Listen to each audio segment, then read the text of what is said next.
Then the children of Israel, who dwelt in the land of Judah, hearing these things, were exceedingly afraid of him. Dread and horror seized upon their minds, lest he should do the same to Jerusalem and to the temple of the Lord, that he had done to the other cities and their temples.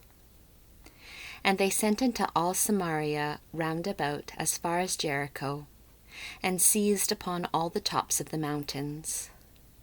And they compassed their towns with walls, and gathered together corn for provision for war. And Eliakim the priest wrote to all that were over against Esdraelon, which faceth the great plain near Dothain, and to all by whom there might be a passage of way, that they should take possession of the ascents of the mountains, by which there might be any way to Jerusalem, and should keep watch where the way was narrow between the mountains. And the children of Israel did as the priest of the Lord, Eliakim, had appointed them.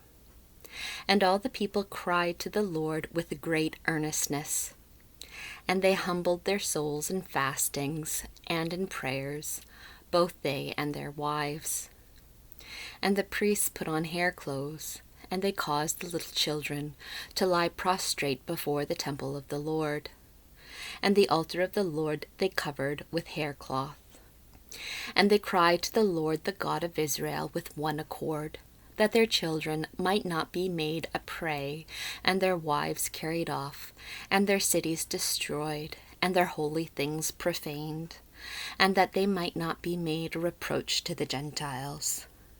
Then Eliakim the high priest of the Lord went about all Israel and spoke to them, saying, Know ye that the Lord will hear your prayers if you continue with perseverance in fastings and prayers in the sight of the Lord. Remember Moses, the servant of the Lord, who overcame Amalek, that trusted in his own strength, and in his power, and in his army, and in his shields, and in his chariots, and in his horsemen, not by fighting with the sword, but by holy prayers.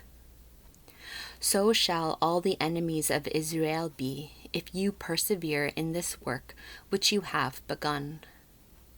So they, being moved by this exhortation of his, prayed to the Lord, and continued in the sight of the Lord.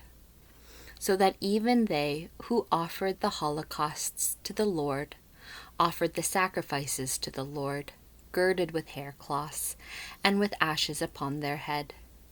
And they all begged of God with all their heart that he would visit his people Israel.